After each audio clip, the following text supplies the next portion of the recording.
छात्र छात्राओं, आज हम अध्ययन करेंगे कक्षा 9 के सामाजिक विज्ञान विषय में भूगोल का चैप्टर 4 प्राकृतिक वनस्पति और वन्य प्राणी। आज हम इसके क्वेश्चन आंसरों के बारे में विस्तार से अध्ययन करेंगे। तो दिए गए विकल्पों का सही उत्तर दीजिए। तो रबर का संबंध किस प्रकार की वनस्पति से है? तो यह उष्णकटिबंधीय वर्षा वन से है इसका संबंध।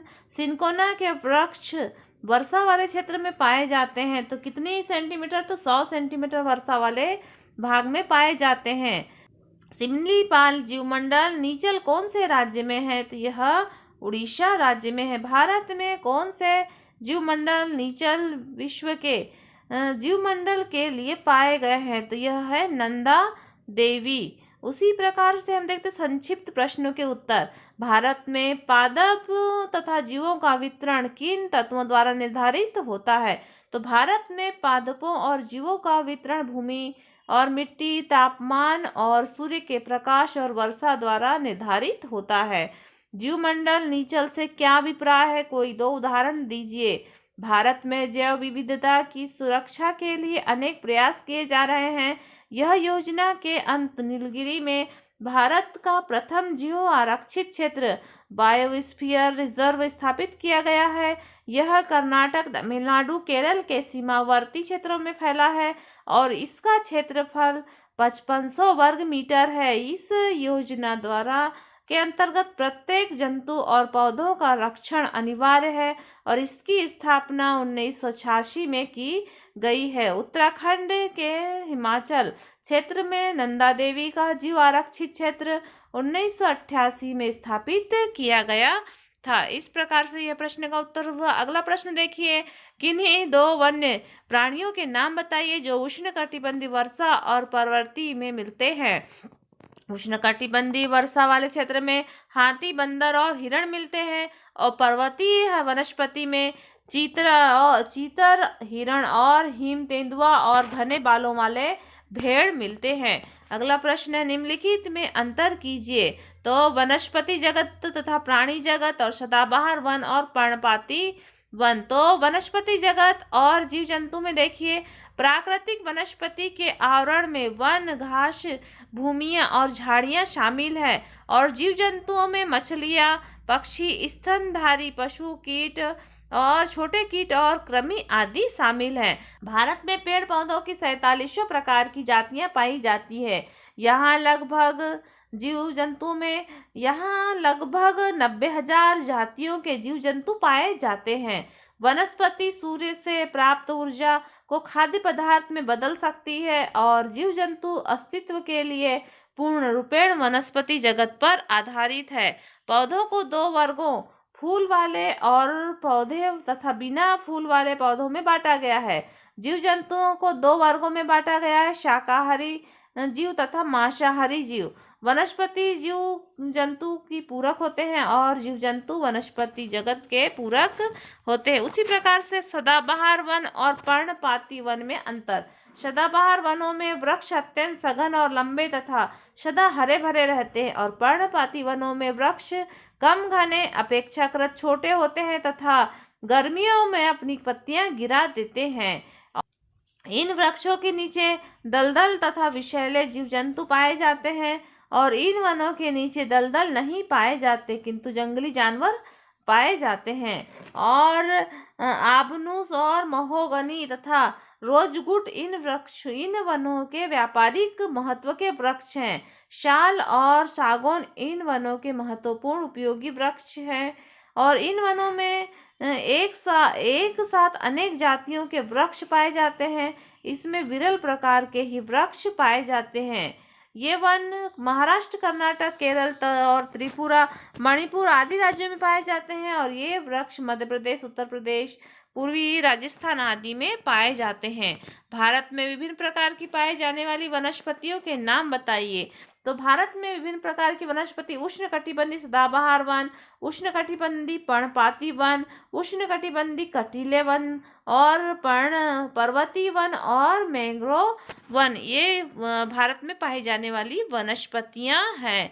इसका वर्णन यदि आपको देखना है तो आप पुस्तक से भी देख सकते हैं। इसी प्रकार से अगला प्रश्न आता है, ये भारत में बहुत संख्या में जीव और पादप प्रजातियां संकरणग्रस्त है, क्योंकि मानव द्वारा पादपों और जीवों के अत्यधिक उपयोग के कारण पारिस्थितिक तंत्र असंतुलित हो गया है। लगभग 1300 पादप प्रजातियां संकट में है तथा 20 प्रजातियां नष्ट हो चुकी है। काफी वन्य जीव प्रजातियां भी नष्ट संकट में है और कुछ नष्ट हो चुकी हैं। पारिस्थितिकी तंत्र के संतुलन का प्रमुख कारण लोभी व्यापारियों का अपने व्यापार के लिए अत्यधिक शिकार करना और रासायनिक और अवशिष्ट औद्योगिक अवशिष्ट का तेजाबी जमाव के कारण प्रदूषण और विदेशी प्रजातियों का प्रवेश और कृषि पर अंधाधुंध कटाई पारिस्थितिकी तंत्र के असंतुलन का प्रमुख कारण है। भारत वनस्पति जगत तथा प्राणी जगत की धरोहर में धनी क्यों है? भारत एक विशाल देश है। हमारा देश विश्व की प्रमुख 12 जैव विविधताओं वाले देश में से एक है। भारत वनस्पति जगत तथा प्राणी जगत की धरोहर में धनी निम्न कारणों से है। भारत में लगभग 47,000 विभिन्न जातियों के पौधे पाए जाने के कारण यह हमारा देश विश्व के 10वें स्थान पर और एशिया में चौथे स्थान पर है। भारत में लगभग 15,000 फूलों के पौधे तथा जो कि विश्व में फूलों के पौधों पर का 6% है।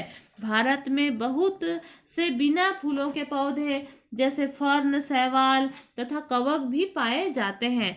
भारत के उष्णकटिबंधीय सदाबहार वन, पर्णपाती वन और कटीले वन तथा झाड़ियाँ और पर्वतीय वन तथा मैंग्रोव वन में अनेक प्रजातियों के पेड़ पौधे और जीव जंतु पाए जाते हैं।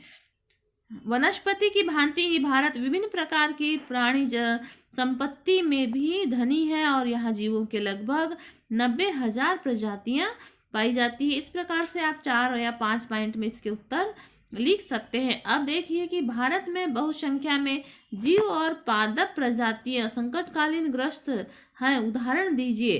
तो भारत में बहुत संख्या में जीव और पादप प्रजातियां संकटग्रस्त हैं, क्योंकि मानव द्वारा पादपों और जीवों के अत्यधिक उपयोग के कारण पारिस्थितिकी तंत्र असंतुलित हो गया। लगभग 1300 पादप प्रजातियां संकट में है तथा 20 प्रजातियां नष्ट हो चुकी है। काफी वन्य जीव प्रजातियों की संकट में और कुछ नष्ट हो चुके हैं। पारिस्थितिकी तंत्र के असंतुलन का प्रमुख कारण लोभी व्यापारियों तथा अपने व्यवसाय के लिए अत्यधिक शिकार करने से है। अब देखिए बहुविकल्पीय प्रश्न। सुंदरी वृक्ष पाया जाता है मैंग्रोव वन में। राजस्थान की प्राकृतिक वनस्पति है उष्णकटिबंधीय कटीले वन। भारतीय सिंहों का प्राकृतिक आवास क्षेत्र गिर गुजरात क्षेत्र है। कौन सी वनस्पति नहीं है? तो टीक वनस्पति नहीं है, बाकी तुलसी, नीम और सर्पगंधा वनस्पति है। भारत में वन्य जीव सुरक्षा अधिनियम पारित हुआ था 1972 में हुआ है।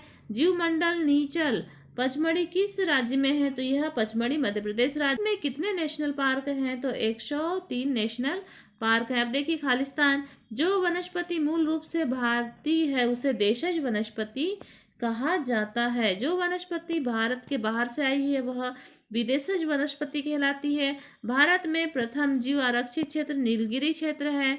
खालिस्तान में भारत के वन्य जीव सुरक्षा अधिनियम तो 1972 में।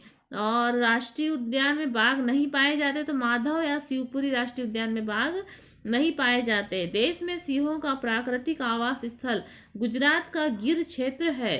कान्हा राष्ट्रीय उद्यान मंडला जिले में है। सतपुड़ा राष्ट्रीय उद्यान होशंगाबाद जिले में है। और ज्वारी वन में समुद्री वृक्ष पाए जाते हैं। सुंदर वृक्ष मैंग्रोव वन में पाए जाते हैं। और राजस्थान की खालिस्तान प्राकृतिक वनस्पति है, तो राजस्थान की उष्णकटिबंधीय कटीले क्षेत्र। इसी प्रकार से हम सत्य असत्य देखते हैं। गंगा ब्रह्मपुत्र और डेल्टा में सुंदरी वृक्ष पाए जाते हैं, सत्य है। और जो वनस्पति मूल रूप से भारतीय नहीं है उसे देशज कहा जाता है, तो यह असत्य हो गया। आरक्षित वनों में पशुओं को चराने की अनुमति दी जाती है, असत्य। मध्य प्रदेश में 45% क्षेत्र में वन है, यह भी असत्य है। तुलसी वनस्पति का जुकाम और खांसी में उपयोग होता है, सत्य। उसी प्रकार सही जोड़ी देखिए, कान्हा राष्ट्रीय उद्यान, तो कान्हा राष्ट्रीय उद्यान कहाँ है? मंडला में है। और बांधवगढ़ राष्ट्रीय उद्यान, बांधवगढ़ राष्ट्रीय उद्यान उमरिया में है। सुंदरी वृक्ष तो मैंग्रोव वन को कहा जाता है। सर्पगंधा उच्च रक्तचाप की औषधि है। वन विहार भोपाल में है और सुंदर वन पश्चिमी बंगाल में है। इस प्रकार से सही जोड़ी देखी हमने। अब हम देखते हैं कि एक शब्द में उत्तर। ऐसे वन जो एक ऋतु विशेष में पत्ते गिरा देते हैं, ये पर्णपाती वृक्ष कहलाते हैं। अल्पकाल के लिए आने वाले पक्षी को प्रवासी पक्षी कहा जाता है। आर्द्र या नम पर्णपाती वनों की सबसे प्रमुख प्रजाति है तो वो सागौन है। और अल्पाइन घास के मैदान का उपयोग पशुचारण के लिए कौन करते हैं? गुर्जर और बकरवाल लोग करते हैं। खांसी और जुकाम की दवा में किस पादप का उपयोग होता है? नदी, तो खांसी और जुकाम में तुलसी का उपयोग होता है।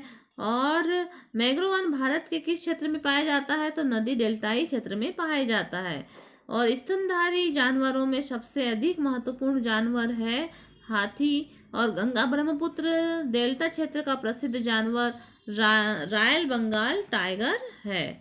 प्राकृतिक वनस्पति से क्या आशय है? तो प्राकृतिक रूप से मानव के हस्तक्षेप के बिना उगने वाले पेड़ पौधे प्राकृतिक वनस्पति कहलाते हैं।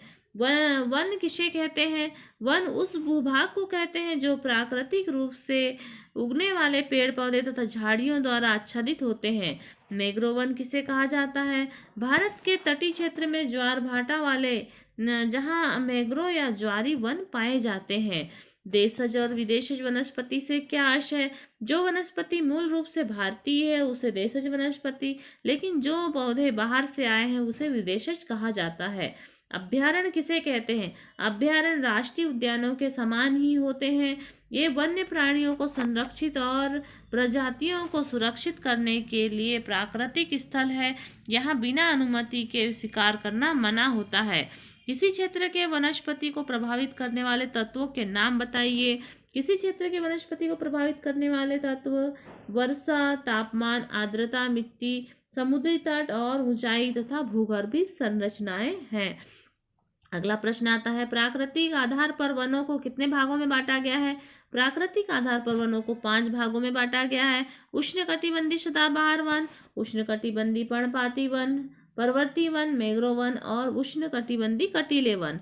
उन वन्य प्राणियों के नाम बताइए जो विलुप्त हो रहे हैं। तो वो है गैंडा, चीता, शेर और सोन चिड़िया विलुप्त हो रहे हैं। भारत की वनस्पति में इतनी विविधता क्यों है?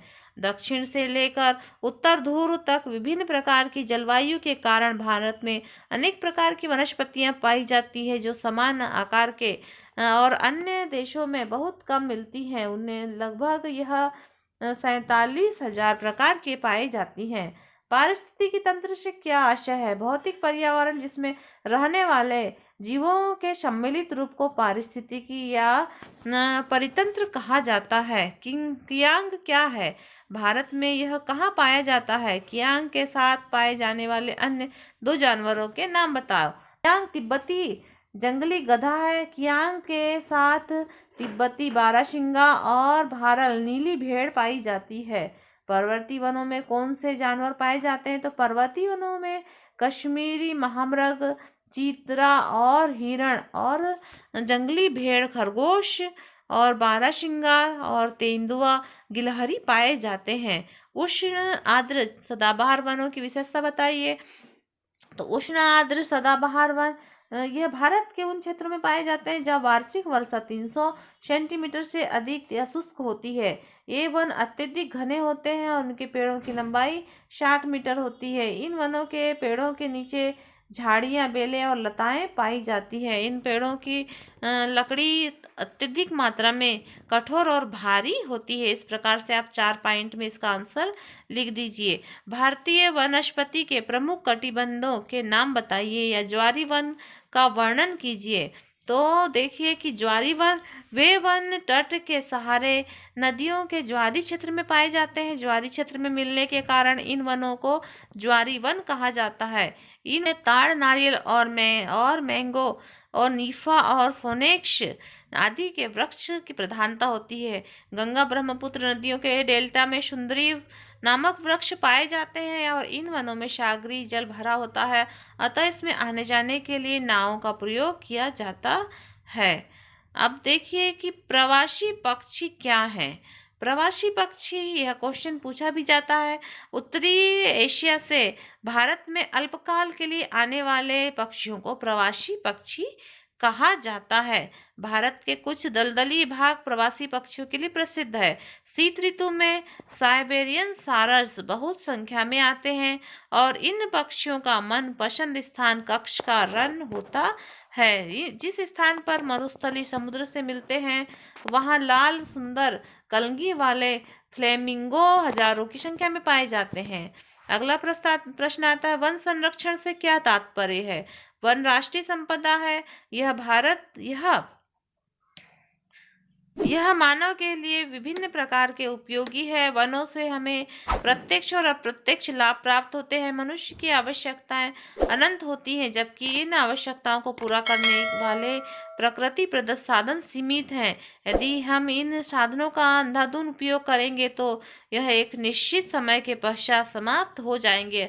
अतः वनों की देखभाल करना और उनको काटने से रोकना वन संरक्षण कहलाता है। इस प्रकार से इसके प्रश्न उत्तरों का हमने अध्ययन किया।